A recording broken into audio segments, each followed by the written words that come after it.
They called it the marriage of the season, a union forged in duty, sealed with indifference. Lady Eleanor Ashford had walked down the aisle toward a man whose eyes held nothing but cold politeness, whose vows rang hollow in the cavernous chapel. Duke Callum Ravenswood had made his position devastatingly clear. She would bear his name, manage his household, and remain invisible in every way that mattered. "You are my Duchess only in name," he had whispered during their first dance, his grip on her waist as distant as his heart.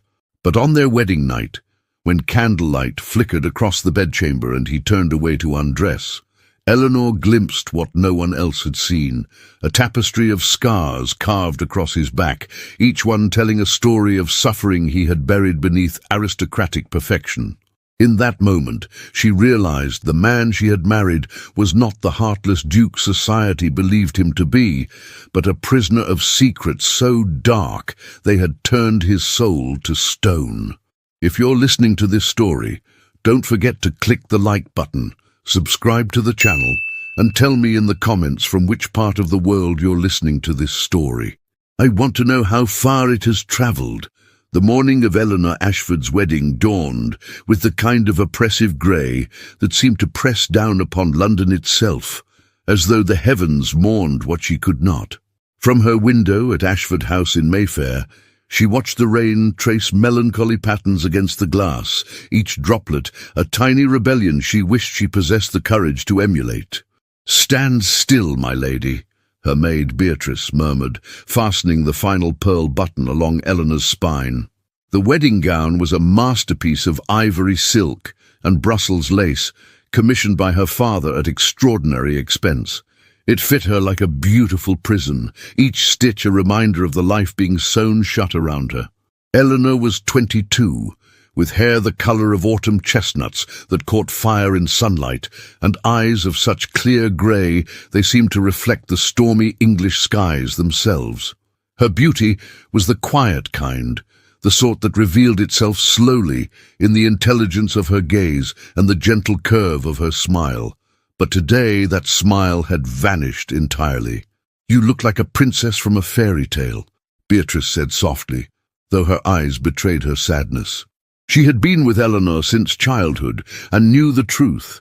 This was no fairy tale. The Ashford family, though titled and respected, had been hemorrhaging money for years. Her father, Viscount Ashford, had made disastrous investments in railway schemes that had collapsed spectacularly. The estate in Gloucestershire was mortgaged to the hilt, the London house barely maintained. Eleanor had 3 younger sisters, whose futures depended entirely on this match. Her marriage to Duke Callum Ravenswood would erase every debt, restore the family's standing, and secure her sisters' prospects. She had never been given a choice. "The carriage is ready, Eleanor." Her mother appeared in the doorway, resplendent in plum silk, her face carefully composed. Lady Ashford had once been a beauty herself, but years of managing a declining household had etched fine lines around her mouth. "Your father is waiting." Eleanor turned from the window, her reflection in the full-length mirror showing a stranger, a bride adorned for sacrifice. "Mother, No." Lady Ashford's voice was gentle but firm. She crossed the room and took Eleanor's hands. "I know what you would say, my darling, but this is the way of our world. You will be a duchess. You will want for nothing material. And in time, perhaps affection will grow." But Eleanor had met Duke Callum Ravenswood only 3 times before today. Each encounter had been brief, formal, and utterly devoid of warmth. The first meeting had occurred at a ball at Devonshire House 2 months prior. Eleanor had been standing near the refreshment table when a ripple of whispers announced his arrival. The Duke of Ravenswood was 30 years old, a man of legendary wealth and impeccable lineage. His estate in Northumberland was said to be one of the finest in England. His investments in shipping and textiles had multiplied his already substantial fortune, and his appearance in society was rare enough to cause a sensation. When he had approached her, Eleanor's breath had caught. He was tall and powerfully built, with dark hair that fell across his forehead and eyes of such deep blue they appeared almost black in the candlelight. His features were aristocratic and severe, a strong jaw, high cheekbones, and a mouth that seemed carved from marble, for it never softened into a genuine smile. "Lady Eleanor Ashford," he had said, his voice a deep baritone that sent an involuntary shiver down her spine. "I am Callum Ravenswood. Your father and I have been discussing a matter of mutual interest." Even then, she had understood. She was the matter of mutual interest, a commodity to be negotiated. Their second meeting had been a formal dinner at Ashford House, where the marriage contract had been discussed with the same enthusiasm one might reserve for a business merger. Callum had been polite, distant, his attention more focused on the financial arrangements than on Eleanor herself. He had asked her precisely 3 questions. Did she play the pianoforte? Did she speak French? Did she have any objections to residing primarily in Northumberland? She had answered yes, yes, and no, though her heart had screamed 1,000 objections. The third meeting had been a brief walk in Hyde Park, chaperoned by her mother. Callum had offered his arm with mechanical courtesy, and they had strolled in near silence while he outlined his expectations. She would manage Ravenswood Hall, oversee the household staff, and host when required. She would conduct herself with dignity befitting her position. She would not interfere in his business affairs or question his absences. "I require a duchess in name and function," he had said, his tone as impersonal as if he were instructing a new secretary. "I do not require romance or sentiment. If you can accept these terms, we shall deal well enough together." Eleanor had felt something inside her wither and die, but she had nodded because 3 younger sisters depended on her compliance, because her father's desperation was palpable, because she had been raised to understand that duty superseded desire. Now, descending the stairs of Ashford House in her wedding finery, Eleanor felt the weight of that duty like chains. Her father waited in the entrance hall, his face a mixture of relief and guilt. Viscount Ashford had aged a decade in the past year, his hair gone entirely grey, his shoulders stooped. "My dearest girl," he whispered, kissing her forehead, "you are saving us all. I wish—" His voice broke. "I know, Papa." Eleanor squeezed his hand, forcing strength into her voice she did not feel. "It will be well." The journey to St. George's Church in Hanover Square passed in a blur of rain-slicked streets and curious onlookers. News of the Duke of Ravenswood's wedding had spread through London society like wildfire. Everyone wanted to glimpse the mysterious Duke who had finally chosen a bride. Inside the church, hundreds of candles flickered against the gloom, and the pews were filled with the cream of English aristocracy. Eleanor walked down the aisle on her father's arm, her eyes fixed on the man waiting at the altar. Callum Ravenswood stood like a statue carved from ice, his expression utterly unreadable. He was dressed in impeccable black tailcoat and grey waistcoat, a sapphire pin glinting in his cravat. As Eleanor approached, his eyes met hers for the briefest moment, and she saw nothing in their depths. No warmth, no anticipation, not even curiosity. Just a vast, carefully maintained emptiness. The ceremony proceeded with ritualistic precision. Eleanor heard herself make vows she barely comprehended, felt the cold weight of a ring slide onto her finger, and accepted Callum's brief, perfunctory kiss with numb acceptance. When the vicar pronounced them man and wife, polite applause rippled through the congregation.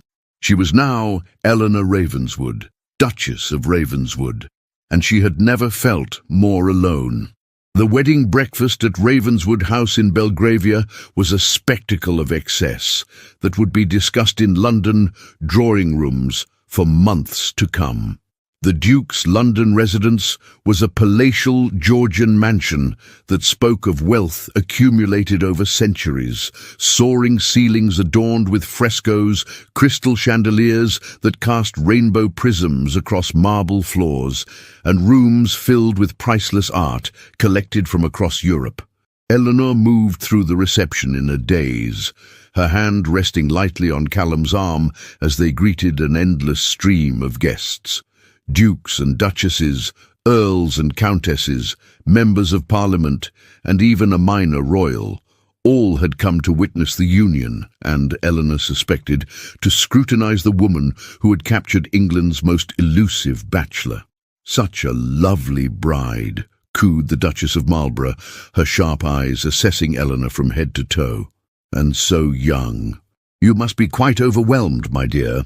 "I'm honoured by the Duke's choice," Eleanor replied with practised grace, though the words tasted like ash.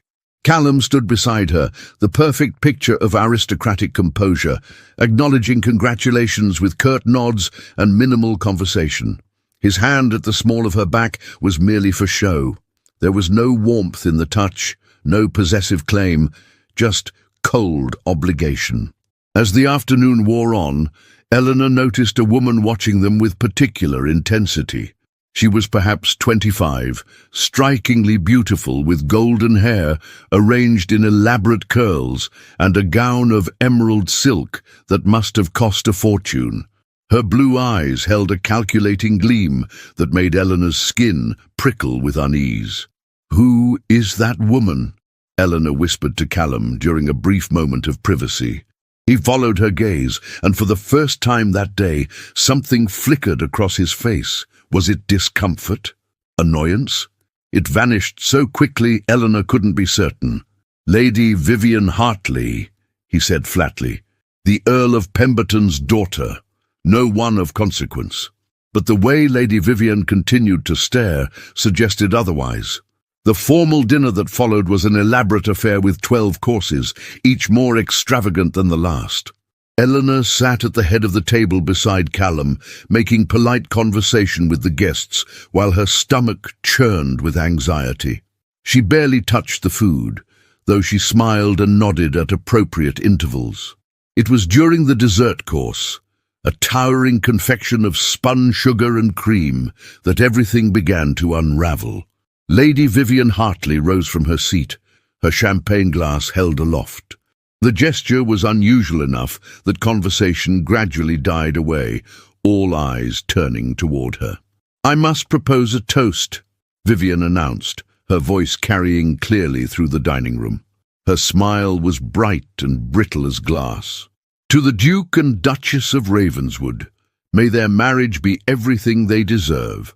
There was something in her tone, a subtle edge that made several guests exchange uncomfortable glances. Callum's hand tightened almost imperceptibly on his wine glass. "How generous, Lady Vivian," he said coolly. "Your well wishes are noted." But Vivian wasn't finished. She took a long sip of champagne, her eyes glittering with something dangerous. "I do hope, Your Grace, that your new Duchess understands the nature of the arrangement she has entered. It would be such a shame if she harbored any romantic illusions about this union." The room had gone utterly silent. Eleanor felt heat rising in her cheeks, confusion and humiliation warring within her. "That is quite enough," Callum said, his voice dropping to a tone that could freeze water. "Is it?" Vivian laughed, the sound high and slightly unhinged. "Forgive me. I simply find it amusing that everyone is pretending this is a love match when we all know the truth. The Ashfords needed money, and you needed a respectable wife to manage your household while you—" Lady Vivian, an older woman, the Countess of Pemberton, Vivian's mother, stood abruptly, her face pale with mortification. "You will sit down this instant." But Vivian was beyond restraint now, champagne and bitterness loosening her tongue. She turned to Eleanor, her smile vicious. "Did he tell you, Your Grace? Did your husband mention that until 3 months ago he and I had an understanding, that he promised me a future, only to cast me aside the moment his financial advisers suggested he needed a more advantageous match?" Eleanor's world tilted. She looked at Callum, searching his face for denial, for explanation, for anything. But his expression had gone completely blank, a mask of aristocratic indifference that revealed nothing. "You are mistaken," he said, his voice devoid of emotion. "There was never any understanding between us." "Liar!" Vivian's composure shattered completely. You came to my bed, you whispered promises, and then you discarded me like I was nothing, less than nothing, to marry this insipid little nobody whose only virtue is her father's desperation. Gasps rippled through the room. Eleanor felt as though she might be sick. The humiliation was so profound, so public, that she couldn't draw breath. Every eye in the room was fixed on her, some pitying, some curious, some gleeful at the scandal unfolding. The Earl of Pemberton had reached his daughter now, gripping her arm firmly. "You will leave immediately," he hissed. "You have disgraced yourself and this family." As Vivian was escorted from the room, still hurling accusations and bitter laughter, Eleanor sat frozen in her chair. She wanted to flee, to disappear, to wake from this nightmare. But she was the Duchess of Ravenswood now, and dozens of aristocrats were watching to see how she would respond. Callum stood, his face carved from stone. "Ladies and gentlemen, I apologize for that unfortunate display. Lady Vivian has clearly been overindulging and has allowed fantasy to overcome reason. There was never any relationship between us beyond casual acquaintance." But his denial rang hollow. Eleanor had seen the flash of something in his eyes when Vivian first stood. Guilt, perhaps, or anger at being exposed. "I believe this evening has concluded," Callum continued, his tone brooking no argument. "Thank you all for attending. Good night." The guests began to depart with unseemly haste, whispering furiously among themselves. Eleanor remained seated, her hands clenched so tightly in her lap that her nails drew blood from her palms. She felt utterly shattered, the carefully constructed facade of her new life crumbling before it had even begun. When the last guest had gone, Callum turned to her.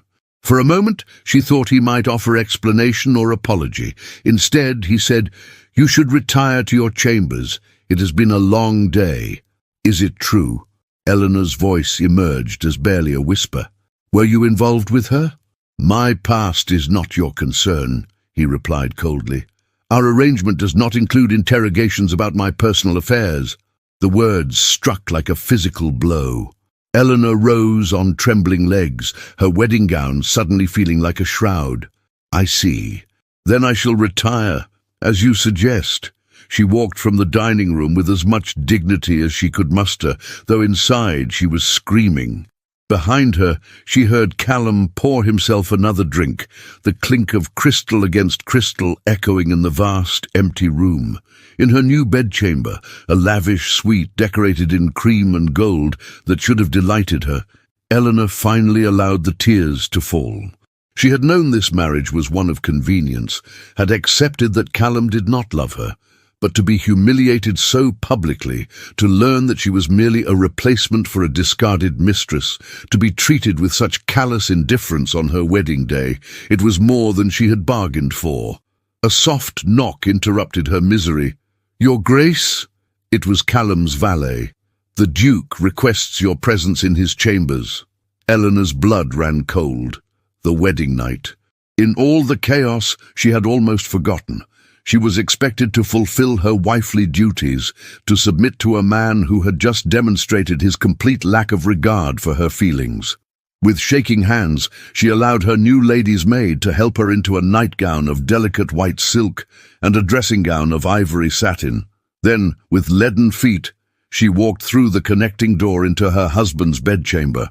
The Duke's bedchamber was a study in masculine austerity. Dark wood paneling, heavy burgundy drapes, and furniture that spoke of function rather than comfort. A fire burned low in the grate, casting flickering shadows across the room.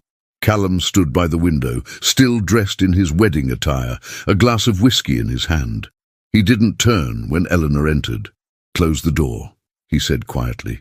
Eleanor obeyed, her heart hammering against her ribs. She stood uncertainly in the center of the room, waiting for him to speak, to move, to do something that would indicate what he expected of her. Finally, he turned.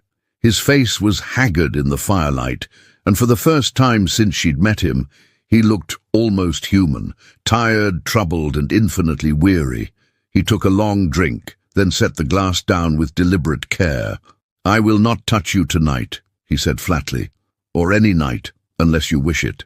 Our marriage need not include that particular obligation." Eleanor blinked, confusion momentarily overriding her distress. "I don't understand. I require a duchess to manage my household and maintain appearances in society.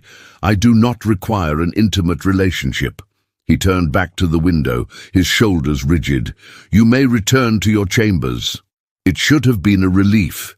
Instead, Eleanor felt a surge of anger that surprised her with its intensity.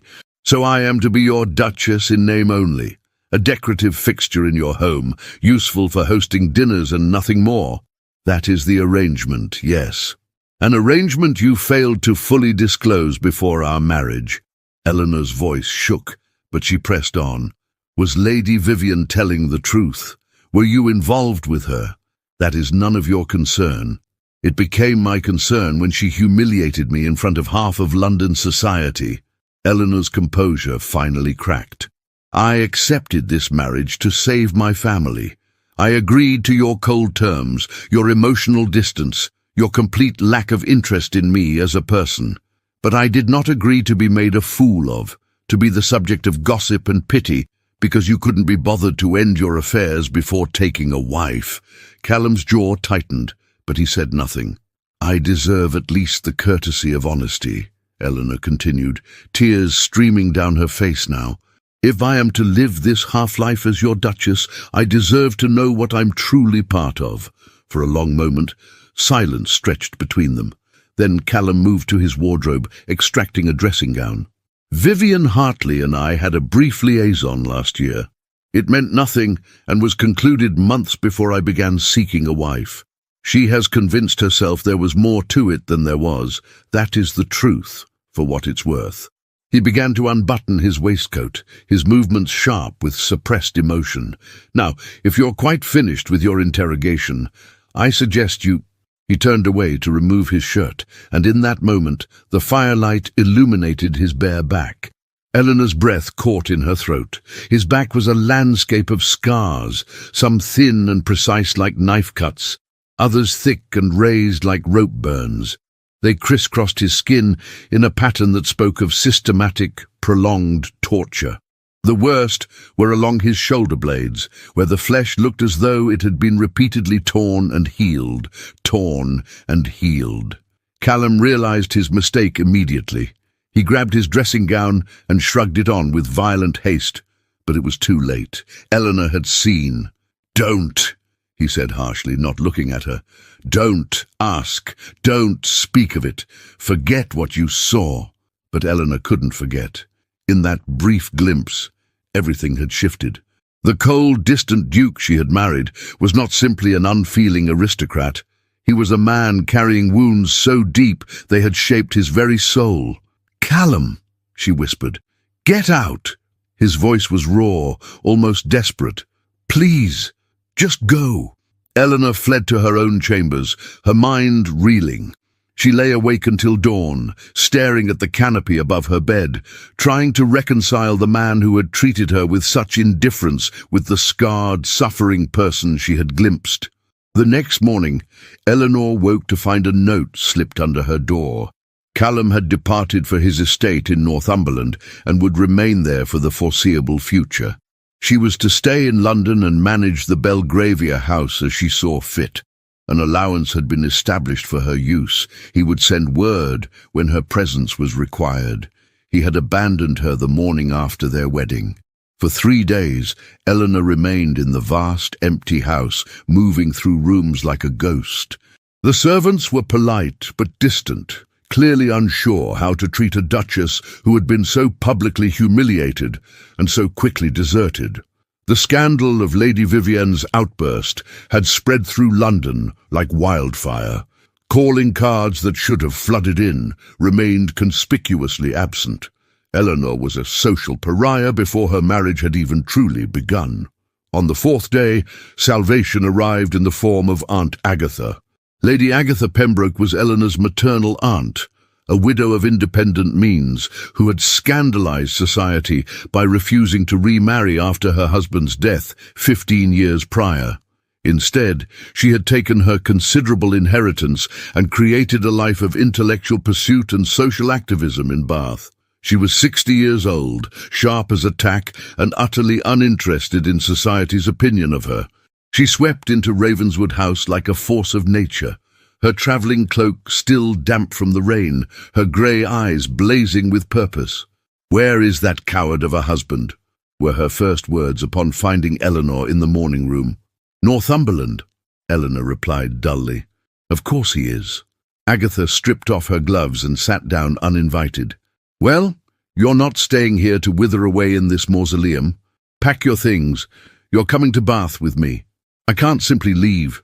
I'm the Duchess of Ravenswood, yes, a title that currently means you're the most pitied woman in London."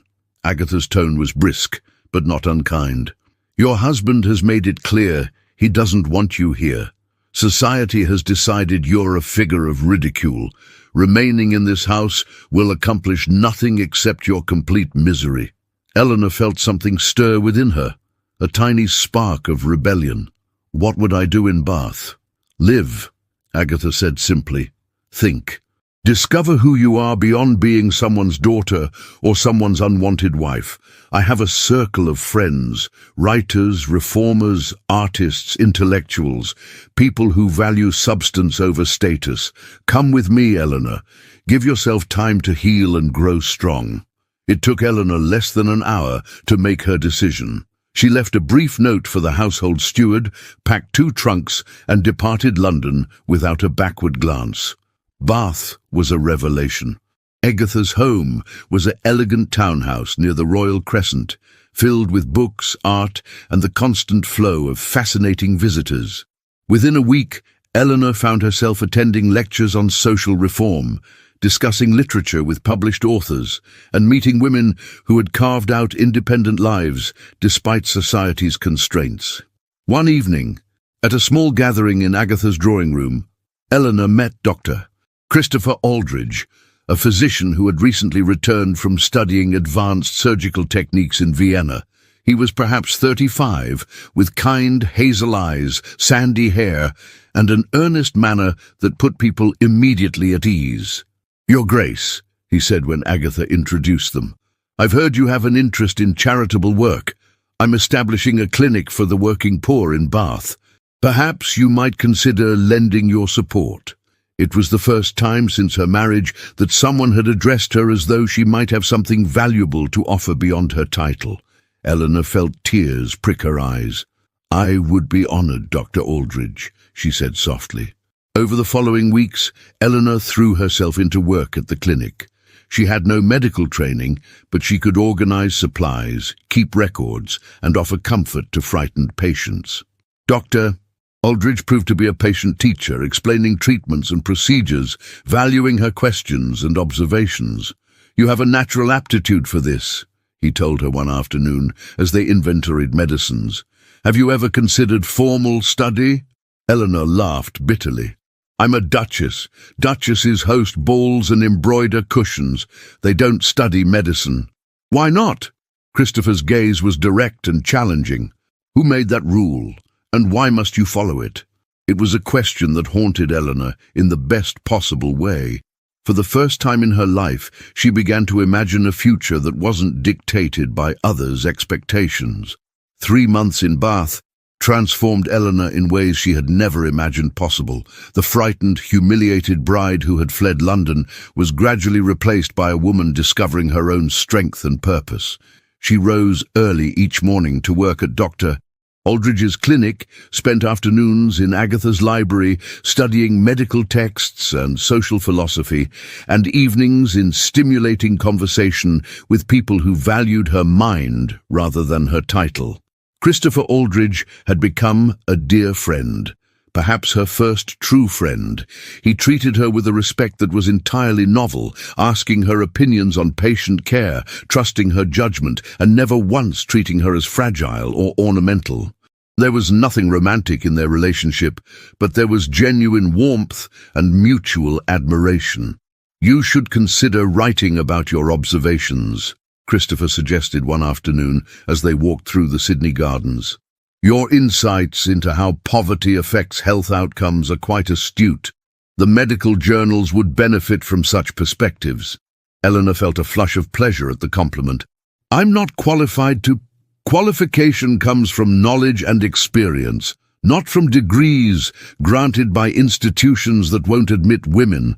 Christopher interrupted gently. You have both. Don't diminish yourself. It was Agatha, however, who forced Eleanor to confront the reality she had been avoiding. You've received another letter from Ravenswood, Agatha said one morning, holding up the cream envelope with its ducal seal. It was the 5th such letter in as many weeks. Eleanor didn't reach for it. What does he want this time? The same as before, I imagine, for you to return and fulfill your duties as Duchess. Agatha set the letter on the breakfast table. Eleanor, you cannot hide in Bath forever. At some point you must face your husband and your marriage. He made it clear he doesn't want a wife. He wants a housekeeper with a title. Perhaps. Or perhaps he's a deeply damaged man who doesn't know how to want anything. Agatha's voice softened. Those scars you told me about, they speak of horrors we can only imagine.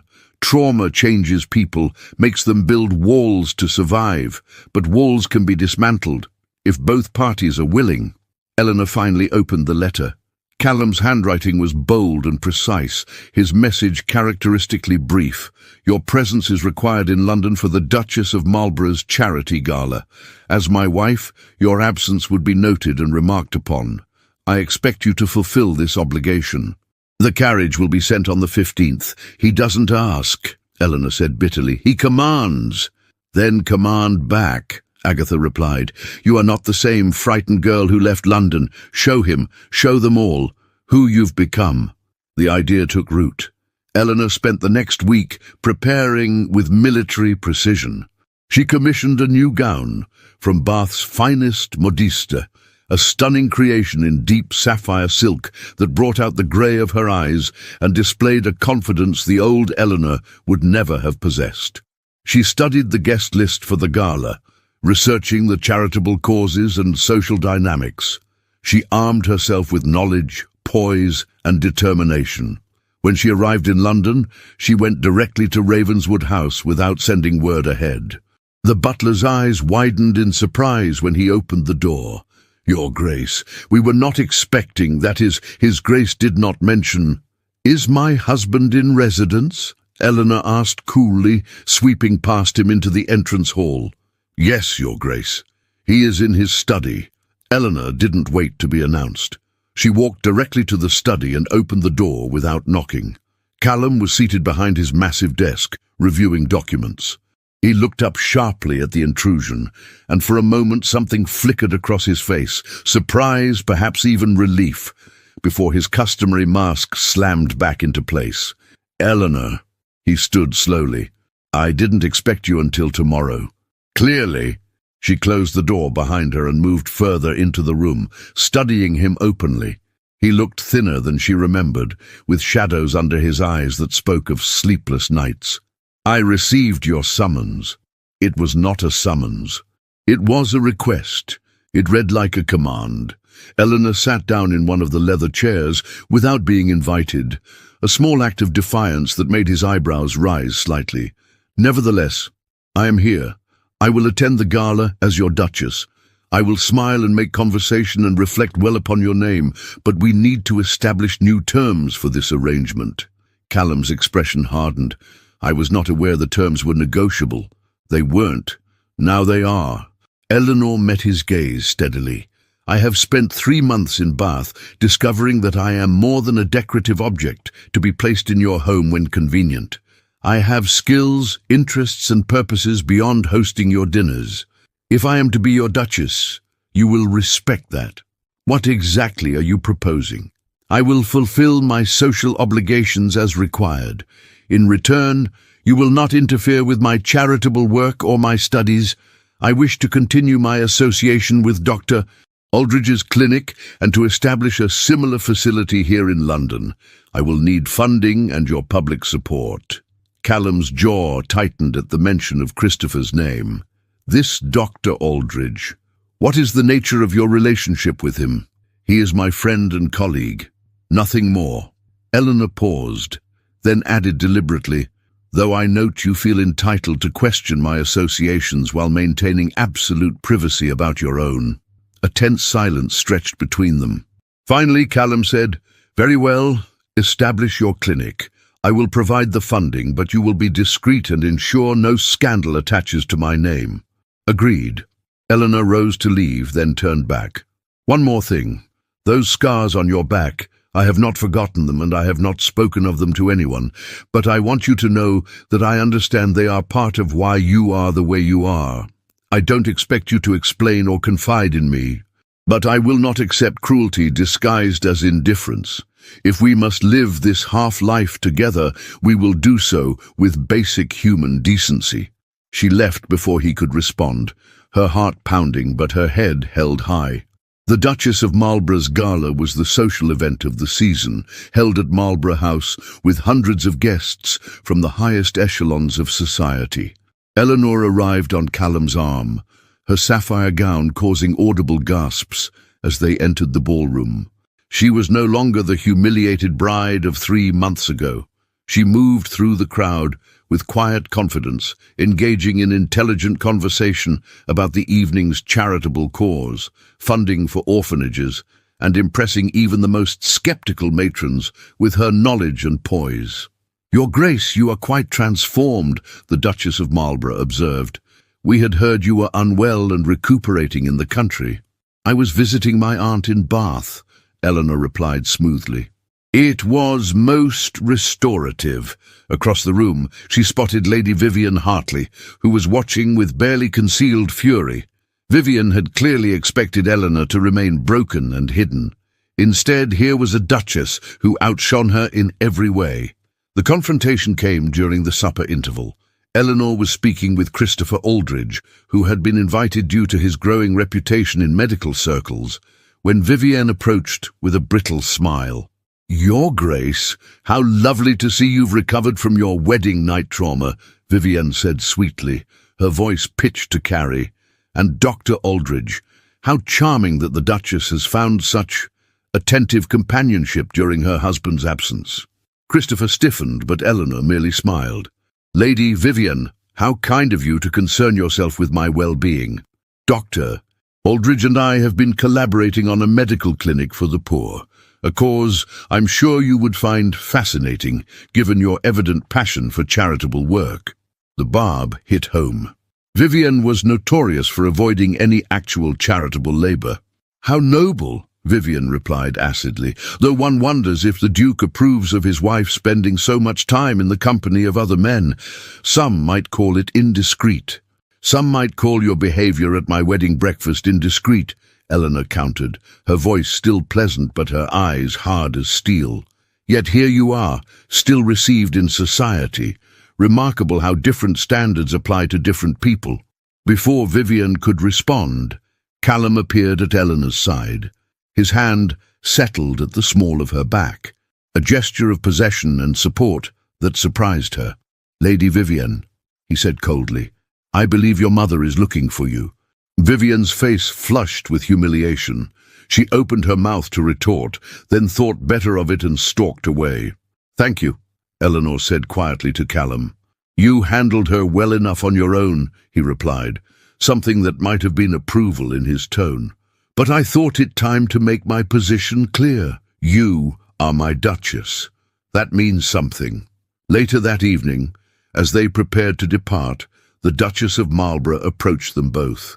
"Your Graces, I wonder if you might consider hosting the autumn charity ball. It would be a wonderful opportunity to showcase your partnership." Eleanor glanced at Callum, expecting him to refuse.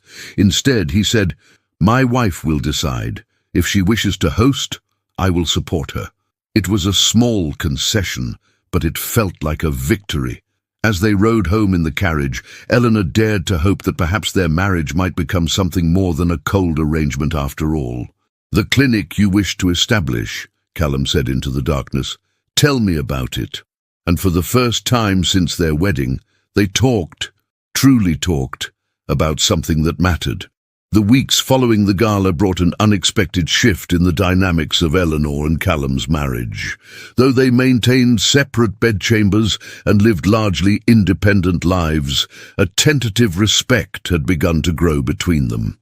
Callum attended meetings about the clinic Eleanor was establishing in Whitechapel, offering practical advice about property acquisition and staffing.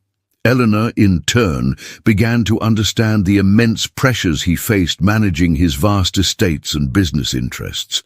They dined together most evenings now, conversations that had once been stilted and brief gradually expanding to include discussions of politics, literature, and social reform. Eleanor discovered that beneath Callum's cold exterior lay a sharp intellect and occasionally a dry wit that surprised her into laughter. But the walls around his heart remained firmly in place. He never spoke of his past, never explained the scars, never allowed their relationship to venture beyond cordial partnership. And Eleanor, remembering her promise, did not push. It was Christopher Aldridge who inadvertently changed everything. He had come to London to consult on the new clinic's design, and Eleanor had invited him to dinner at Ravenswood House. The evening had been pleasant, with Christopher and Callum discovering a shared interest in modern engineering. As Christopher prepared to depart, he turned to Eleanor with an expression of unusual seriousness. "Your Grace, might I speak with you privately for a moment?" They stepped into the library, while Callum remained in the drawing room. Christopher took Eleanor's hands in his kind face troubled.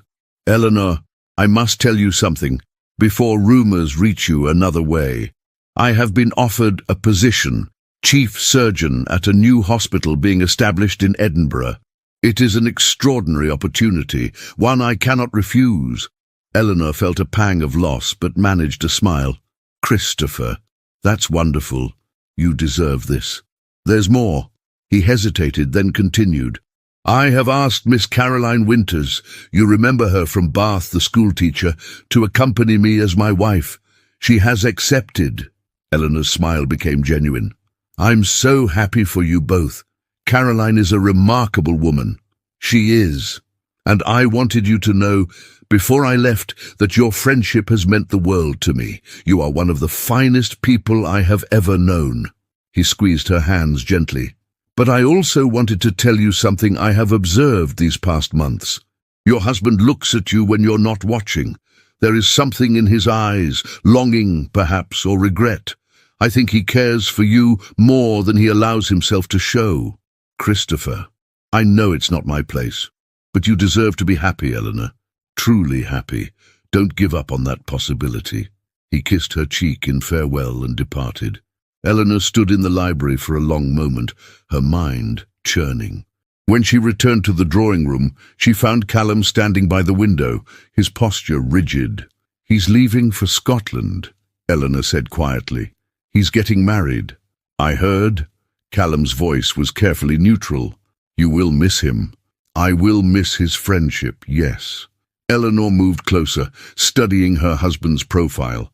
"Callum, there was never anything improper between us. You must know that." "I know."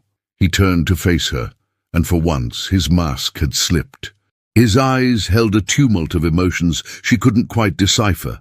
"But I also know that he could offer you things I cannot. Warmth, openness, a real marriage. He offered me friendship and respect. You have begun to offer me the same." "It's not enough." The words burst from him with unexpected vehemence. "You deserve more than a husband who can barely stand to be touched, who flinches from intimacy, who—" He stopped abruptly, as though realizing he had said too much. Eleanor's heart ached at the raw pain in his voice. "What happened to you, Callum? Who hurt you so badly that you've locked yourself away from the world?" For a long moment she thought he wouldn't answer. Then, slowly, he began to speak. "My father was not the noble gentleman society believed him to be. Behind closed doors, he was a monster. My mother died when I was 8, and after that, there was no one to restrain him. He believed that pain built character, that suffering made men strong. The scars you saw, those are only the visible ones." Eleanor felt tears sliding down her cheeks. "How old were you when it started?" "8. It continued until I was 17 and finally grew large enough to fight back. I broke his arm and 3 of his ribs. He never touched me again, but the damage was done." Callum's voice was hollow, distant. "I learned that love is a weapon people use to control you. That vulnerability is dangerous. That the only way to survive is to feel nothing." "But you're not surviving," Eleanor whispered. "You're barely living." "I know." He met her eyes, and she saw such desolation there that it took her breath away. "When I married you, I thought I could maintain the walls, keep you at a distance, protect myself. But you've been dismantling them brick by brick without even trying. The way you speak your mind, the way you've transformed yourself, the way you look at me sometimes as though you see past all the armor. It terrifies me." Eleanor closed the distance between them, standing so close she could feel the heat of his body. "I'm terrified too. This marriage has been nothing like I imagined. But somewhere along the way, I stopped wanting it to be a mere arrangement. I want more, Callum. I want a real partnership, perhaps someday even affection. I don't know if I'm capable of that. Then we'll discover it together."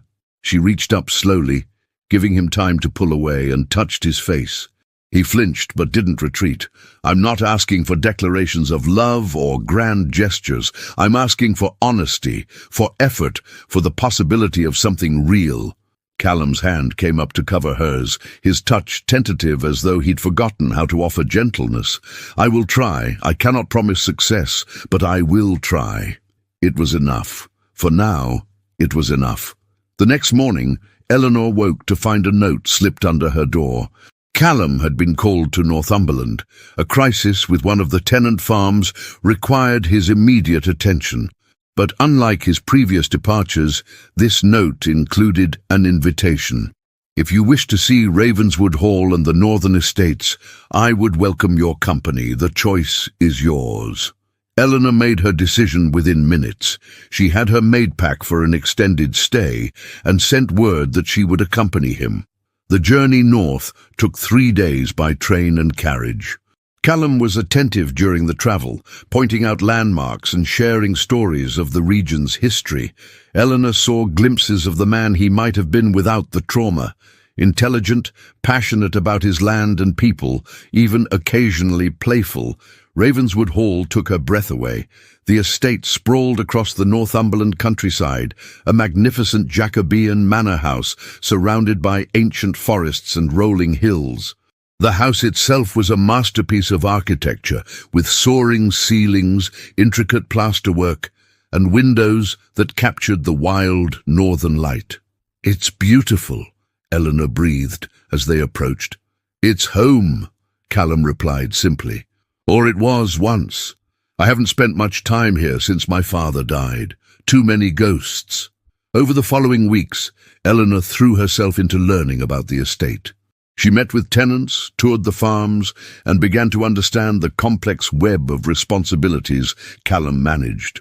She also began to see how isolated he had been, how the trauma of his childhood had driven him to avoid the very place that should have been his sanctuary. "You should host a harvest festival," she suggested one evening as they reviewed the estate accounts. "Bring the community together. Let them see their duke as more than a distant landlord." Callum looked skeptical.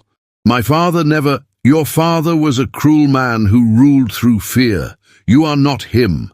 Eleanor's voice was firm. "These people deserve to know the man you truly are." The harvest festival became Eleanor's project.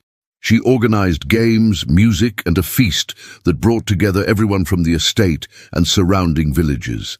Callum was stiff and uncomfortable at first, but as the day progressed, Eleanor watched him gradually relax. He spoke with farmers about crop rotation, praised the blacksmith's new apprentice, and even smiled, genuinely smiled, when a group of children begged him to judge their pie-eating contest. That night, as they stood on the terrace watching the last of the festival goers depart, Callum turned to Eleanor with an expression of wonder. "I had forgotten what this felt like, being part of something larger than myself." Belonging. You've always belonged here, Eleanor said softly. You just needed to let yourself believe it. He took her hand, a gesture that had become more frequent in recent weeks, and raised it to his lips. Thank you, for seeing possibilities I couldn't see, for not giving up on me. I made a vow, Eleanor replied. For better or worse, I intend to honor it. 6 months had passed since the Harvest Festival, and Ravenswood Hall had been transformed from a monument to painful memories into a living, breathing home. Eleanor had chosen to make Northumberland her primary residence, returning to London only when social obligations demanded. The northern estate suited her, its wild beauty, its honest people, its distance from the suffocating expectations of London society. The clinic she had envisioned had become reality, not just in London's Whitechapel, but here in the village of Ravenswood as well. She spent 3 mornings each week there, working alongside a young physician, Dr. Aldridge had recommended, treating everything from childhood fevers to farming injuries. The tenants, initially suspicious of their duchess's unconventional interests, had come to respect and even love her. But the greatest transformation had been in her marriage. Callum had not suddenly become demonstrative or emotionally effusive. Such changes would have been impossible for a man so deeply scarred, but he had opened himself in small, precious ways. He sought her opinion on estate matters and actually listened to her suggestions. He asked about her day and seemed genuinely interested in the answers. He had begun taking walks with her through the estate grounds, their conversations ranging from the practical to the philosophical, and slowly, carefully, they had begun to breach the physical distance between them. It had started with held hands, then brief embraces, then one memorable evening when Callum had kissed her forehead and whispered, "I am grateful for you." 3 weeks ago, he had finally come to her bedchamber, not with demands, but with tentative hope. Their intimacy had been gentle, almost reverent, and afterward he had held her close and spoken words he had never said to anyone. "I think I am learning how to love you." Eleanor had wept with joy. Now, on a crisp October morning, she stood in the estate's rose garden, supervising the final preparations for a gathering that would have been unthinkable a year ago. Aunt Agatha was visiting, along with Christopher Aldridge and his new wife, Caroline, and several of Eleanor's friends from Bath. It was to be a weekend of intellectual discourse, music and celebration, a gathering that reflected who Eleanor had become rather than who society expected her to be. "The roses are still blooming beautifully," Agatha observed, joining Eleanor among the autumn flowers. "Rather like you, my dear. You've bloomed magnificently in this northern soil." Eleanor smiled. "I never imagined I could be this happy. When I married Callum, I thought I was entering a prison. Instead, I found freedom." "Because you claimed it," Agatha said firmly. "You refused to be diminished by circumstances or by a husband's emotional limitations. You built a life of purpose and meaning. That takes courage. Callum deserves credit too. He's changed so much." "He's healed," Agatha corrected. "There's a difference. You didn't change him. You created a safe space for him to heal himself. That's the greatest gift one person can give another." The weekend proved to be everything Eleanor had hoped. Christopher and Caroline were full of stories about their work in Edinburgh, and Christopher was delighted to see how the Ravenswood Clinic had flourished. The evenings were spent in lively debate about medical advances, social reform, and the changing role of women in society. Callum participated more than Eleanor had expected, his contributions thoughtful and surprisingly progressive. She caught Christopher's eye during one discussion and saw him smile knowingly. He had been right about Callum's hidden depths. On the final evening, after the guests had retired, Eleanor and Callum walked through the moonlit gardens. The air was cold enough to see their breath, and Callum draped his coat around Eleanor's shoulders without being asked.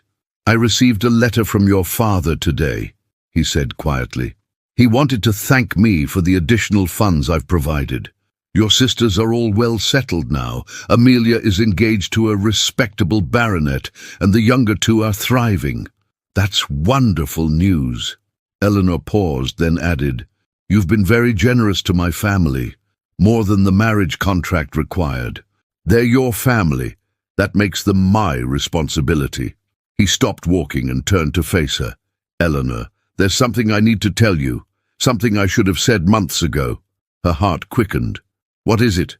When I chose you as my wife, it was purely transactional. You needed money, I needed a duchess. I told myself that was enough, that I could maintain emotional distance and we would both be satisfied with the arrangement. He took her hands in his. But I was wrong. Somewhere between your defiance and your kindness, your strength and your compassion, I fell in love with you. Deeply, irrevocably in love. Eleanor felt tears spilling down her cheeks. Callum, I know I'm not easy to love. I know I have scars, visible and invisible, that will never fully heal. But you've shown me that a wounded heart can still beat, that a broken man can still build something beautiful. You've given me hope, Eleanor. You've given me a future I never thought possible. Gah, I love you too, Eleanor whispered. I think I have for months, but I was afraid to say it, afraid you weren't ready to hear it. He pulled her close, his embrace no longer tentative but sure and strong. I'm ready now, for all of it. The love, the partnership, the life we're building together. I want to be the husband you deserve. You already are, she said, rising on her toes to kiss him. You already are. The kiss deepened, and for the first time since their wedding night there was no hesitation, no walls, no fear, only love and promise, and the sweet certainty of belonging. A month later, Eleanor stood in the drawing room of Ravenswood House in London, hosting a tea for several prominent ladies interested in supporting her clinic work. Among the guests was Lady Vivian Hartley, who had arrived with her mother, the Countess of Pemberton. Eleanor had debated whether to invite them, but Callum had encouraged it. Show her that her bitterness has no power over you, he had said. Show her what grace looks like.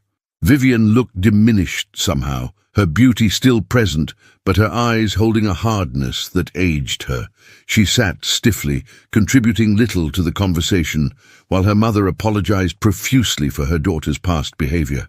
Your Grace, we are deeply grateful for your forgiveness, the Countess said. Vivian has been through a difficult time, but she is learning humility. Eleanor glanced at Vivian, who refused to meet her eyes. She felt no triumph, only a deep sadness for a woman who had allowed jealousy and entitlement to poison her life. We all make mistakes, Lady Pemberton, Eleanor said gently. What matters is how we grow from them. I hope Lady Vivian finds her own path to happiness. After the guests departed, Callum found Eleanor in the library, staring thoughtfully out the window at the London street below. How did it go? He asked, wrapping his arms around her from behind. She's miserable, Eleanor said. I thought I would feel vindicated, but I just feel sorry for her. She's trapped in her own bitterness while we've found something real. That's because you have a generous heart. He kissed the top of her head. It's one of the many reasons I love you. Eleanor turned in his arms, studying the face that had once seemed so cold and remote, but now was infinitely dear to her. Do you ever regret it? Marrying me instead of someone you chose freely? Never. His answer was immediate and fervent. You were never my choice. You were my salvation. The best thing that ever happened to me was being forced into a marriage I didn't want with a woman I didn't know. Because that woman turned out to be you. They stood together in the fading afternoon light. Two people who had been brought together by necessity and circumstance, who had survived humiliation and heartbreak, and who had somehow, against all odds, found genuine love.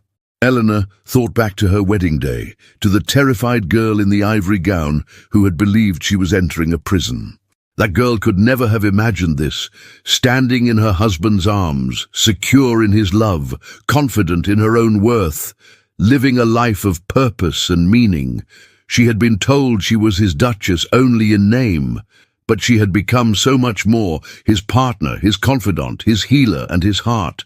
And in the process, she had discovered her own strength, her own voice, her own capacity for joy. What are you thinking? Callum asked softly. Eleanor smiled up at him, her grey eyes shining with contentment. I'm thinking that sometimes the paths we're forced to walk lead us exactly where we need to be. I'm thinking that I wouldn't change a single moment of our journey because every difficulty brought us here. And I'm thinking that I am exactly where I belong. As am I, Callum murmured, lowering his lips to hers. As am I. Outside, London bustled with its usual chaos. Carriages rattling over cobblestones, vendors calling their wares, society continuing its endless dance of ambition and appearance. But inside Ravenswood House, two people who had been broken by circumstance had found wholeness in each other, proving that even the coldest arrangement could bloom into the warmest love, and that sometimes being someone's duchess in name was just the beginning of becoming everything to each other in truth. If you enjoyed this story of Eleanor and Callum's journey from a cold arrangement to true love, don't forget to like this video, subscribe to the channel, and share your thoughts in the comments below. Tell me which moment touched your heart the most. Was it when Eleanor first saw Callum's scars, when he confessed his love in the moonlit garden, or perhaps their final embrace in the London Library? I'd love to hear from you. And if you're listening from anywhere in the world, let me know in the comments where you're from. It's amazing to think this story of healing and hope has traveled across continents to reach you.